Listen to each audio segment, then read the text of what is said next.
Hello friends, आपका स्वागत है हमारे YouTube channel A to Z NCERT facts में। तो आज हम लोग पढ़ने वाले हैं राष्ट्रीय आय के बारे में। तो अर्थशास्त्र का एक महत्वपूर्ण टॉपिक है राष्ट्रीय आय, नेशनल इनकम। इसकी कई अवधारणाओं के बारे में हम लोग आज पढ़ने वाले हैं। तो चलिए शुरू करते हैं। तो राष्ट्रीय आय क्या होता है? किसी भी देश का कुल आय को राष्ट्रीय आय कहते हैं। तो किसी एक व्यक्ति का आय निकालना संभव है। व्यक्तियों की संख्या यानी जनसंख्या से एक व्यक्ति से कई व्यक्तियों का आय निकालना भी संभव है, लेकिन फिर भी यह बहुत कठिन कार्य है। इसलिए राष्ट्रीय आय निकालने के लिए कई अवधारणाओं की चर्चा की जाती है और इकोनॉमिक्स में कई टर्म यूज किए जाते हैं। तो राष्ट्रीय आय क्या होता है? किसी देश द्वारा एक वित्तीय वर्ष के दौरान उत्पादित वस्तुओं और सेवाओं के अंतिम मौद्रिक मूल्य को राष्ट्रीय आय कहा जाता है। किसी भी देश में एक साल के अंदर जितनी भी वस्तुएं बनती हैं, जितने भी हुनर जनरेट होते हैं, जितने भी सेवाएं दी जाती हैं, उन सभी सेवाओं के अंतिम मूल्य को, यानी जो मार्केट में बिक सकता है जिस मूल्य में, उसी मूल्य के कुल योग को राष्ट्रीय आय कहा जाता है। भारत देश के लिए जो वित्तीय वर्ष होता है 1 अप्रैल से 31 मार्च तक होता है। अर्थात भारत में 1 अप्रैल से 31 मार्च तक जितना भी इनकम होता है, जितना भी सेवा, जितना भी उत्पादन होता है वस्तु का, उन सभी वस्तुओं के मूल्य को, टोटल कुल मूल्य को हम लोग राष्ट्रीय आय कह सकते हैं भारत के लिए। राष्ट्रीय आय की गणना हेतु वर्तमान आधार वर्ष 2011-12 है। तो जैसे उत्पादित वस्तुओं और सेवाओं के मूल्य का अगर बात करें तो उसके लिए एक आधार वर्ष देखा जाता है, वो आधार वर्ष 2011-12 है। तो फिक्स्ड प्राइस में निकालेंगे अगर हम लोग लागत मूल्य में, तो वो 2011-12 का आधार पर निकालेंगे, और अगर मार्केट प्राइस में हम लोग निकालेंगे तो वर्तमान के लिए हम लोग निकालेंगे। तो आइए देखते हैं भारत में राष्ट्रीय आय। भारत में सर्वप्रथम राष्ट्रीय आय की गणना 1876 में दादा भाई नौरोजी द्वारा किया गया, यानी पहला प्रयास दादा भाई नौरोजी ने किया राष्ट्रीय आय की गणना का, जो कि सन 1868 के लिए उन्होंने किया था।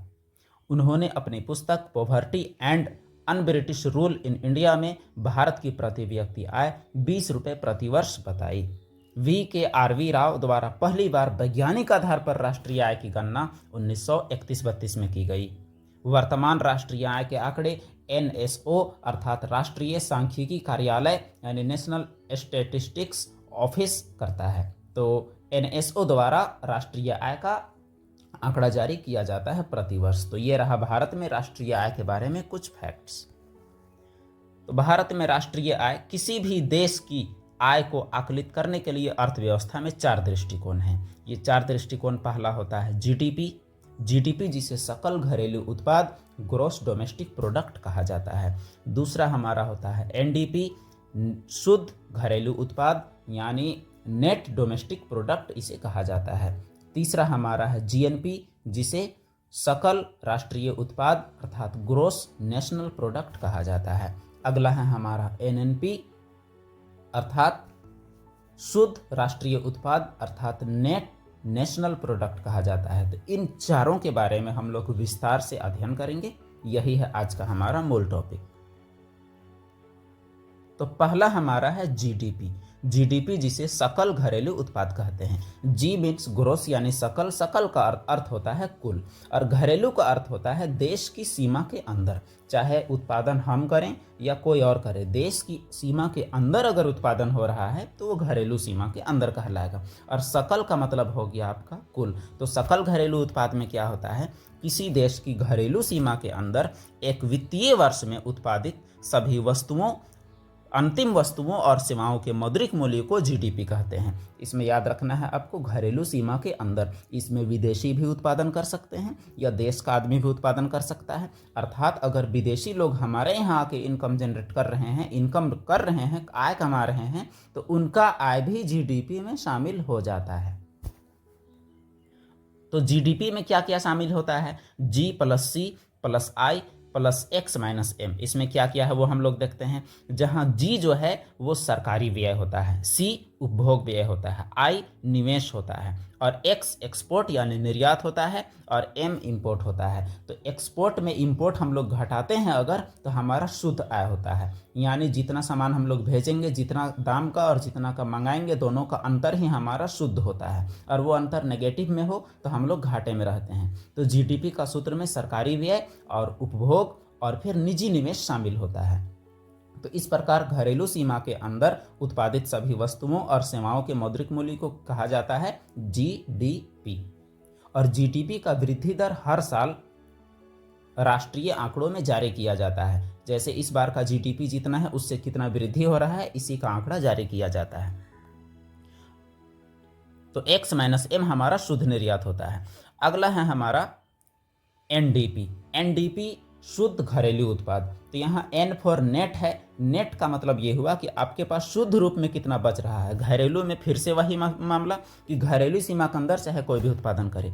देश की घरेलू सीमा के अंदर एक वित्तीय वर्ष में उत्पादित सभी अंतिम वस्तुओं और सेवाओं के मौद्रिक मूल्य को जीडीपी कहते हैं। और जीडीपी में मूल्यह्रास की राशि घटाने पर शुद्ध घरेलू उत्पाद प्राप्त होता है। तो जीडीपी में अगर हम लोग मूल्यह्रास यानी जो भी चीज़ों का दाम में कमी होता है समय में वृद्धि के साथ उसे घटा दें तो हमारा शुद्ध घरेलू उत्पाद निकलता है। तो एनडीपी बराबर होगा जीडीपी माइनस मूल्यह्रास। जैसे आपने कोई कार खरीदा, कार 5 लाख में खरीदा, 1 साल बाद उसका दाम 3 लाख अगर हो चुका है तो आपका मूल्यह्रास होता है 2 लाख। तो 2 लाख आपका हुआ मूल्यह्रास। तो जीडीपी में मूल्यह्रास यानी चीज़ों का घटता हुआ दाम को अगर हम लोग घटा दें तो बचता है एनडीपी यानी नेट डोमेस्टिक प्रोडक्ट।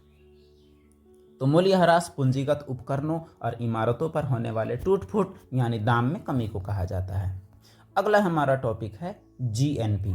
जीएनपी में फिर से आपका है ग्रोस। ग्रोस मतलब हो गया आपका कुल, और राष्ट्रीय मतलब ये आपका अभी होगा राष्ट्रीय मीन्स देश की सीमा के अंदर या बाहर देश के निवासियों द्वारा, यानी जो असल में राष्ट्रीय आय जो होगा वो आपका नेशनल जिसमें होगा वो होता है, क्योंकि देश की सीमा के बाहर अगर भारतीय लोग कमा रहे हैं तो वह भी भारत का आय है, और देश की सीमा के अंदर या बाहर कहीं भी कमाए, भारतीय कमाए तो आपका राष्ट्रीय आय कहलाएगा। तो किसी देश की घरेलू सीमा के अंदर या बाहर एक वित्तीय वर्ष में देश के निवासी द्वारा, यहाँ मेन टॉपिक है देश के निवासी, देश के निवासी द्वारा उत्पादित अंतिम वस्तु और सेवाओं के मूल्य को जीएनपी कहते हैं। तो जीएनपी निकालने के लिए जीडीपी में विदेशियों द्वारा कमाए गए आय को घटाते हैं, यानी जीडीपी में हमारा विदेशी का आय जो भारत में कमाते हैं वो भी शामिल है। तो विदेशी जितना कमाए उसको घटा देते हैं और देश के नागरिक बाहर में जितना कमाते हैं उसको जोड़ देते हैं, तो आपका निकलता है जीएनपी। तो इस प्रकार जीएनपी बराबर जीडीपी माइनस देश में कुल विदेशी आय प्लस विदेश में कुल देशी आय। तो देशी वाले को जोड़ेंगे, विदेशी वाले को घटाएंगे, तो हमारा निकलेगा नेशनल उत्पाद। अगला है हमारा एनएनपी, जो कि राष्ट्रीय आय मापन का सबसे परफेक्ट रूप है। इसमें विदेशी का भी हटा दिए और कुल के जगह में नेट यानी मूल्यह्रास को भी घटा दिए। तो किसी देश की घरेलू सीमा के अंदर या बाहर एक वित्तीय वर्ष में देश के निवासी द्वारा उत्पादित अंतिम वस्तु और सेवाओं के मूल्य को जीएनपी कहा जाता है। इसका मतलब यह हुआ कि जीएनपी में मूल्यह्रास घटाएंगे तो एनडीपी प्राप्त होगा, अर्थात जीडीपी में आप मूल्यह्रास भी घटा दीजिए और जीडीपी में आप बाहरी आय घटा दीजिए, और जो विदेशी आय है हमारे यहाँ उसको घटा दीजिए, और बाहर हम लोग कमाते हैं उसको जोड़ दीजिए। तो जो चारों तरफ से जो परफेक्ट आय प्राप्त होगा वो आपका होगा एनएनपी। तो एनएनपी बराबर जीएनपी माइनस मूल्यह्रास, या एनएनपी बराबर ये भी आपका हो सकता है जीडीपी माइनस मूल्यह्रास प्लस विदेशों से प्राप्त शुद्ध आय। शुद्ध आय मतलब विदेशी लोग जो हमारे यहाँ कमा रहे हैं उसको घटाएंगे और हम लोग जो बाहर कमाएंगे उसको जोड़ेंगे।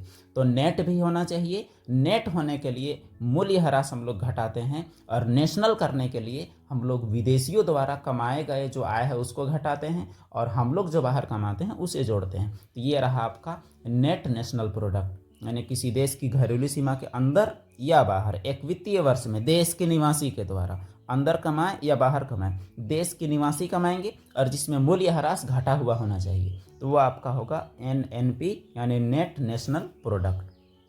तो इसी के साथ एनएनपी, जीएनपी, जीडीपी और एनडीपी का कॉन्सेप्ट समाप्त होता है। हम लोग देखते हैं आज का सवाल। वो सारांश पहले देख लें, उसके बाद आज का सवाल देखेंगे। तो जीडीपी होता है हमारा ग्रॉस डोमेस्टिक प्रोडक्ट, जिसमें गवर्नमेंट, कंज्यूमर यानी उपभोग और आय यानी इन्वेस्ट और शुद्ध निर्यात शामिल होता है। NDP net national product, GDP में आपको मूल्यह्रास घटाना है।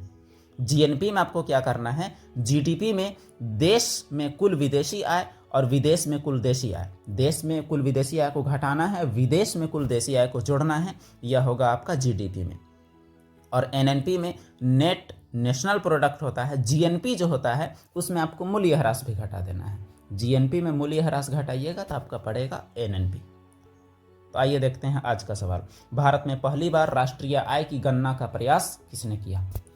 Option A Mahatma Gandhi, option B Dadabhai Naoroji, option C Sukumar Sen, option D Indira Gandhi. तो आपको सही जवाब कमेंट में देना है, तो कमेंट कीजिए सही जवाब को। और आज का अगर आपको कोई डाउट है तो कमेंट बॉक्स में पूछिए, और भी टॉपिक्स में वीडियो चाहिए तो आप बताइए कमेंट बॉक्स में, आपके लिए वीडियो ज़रूर बनाया जाएगा।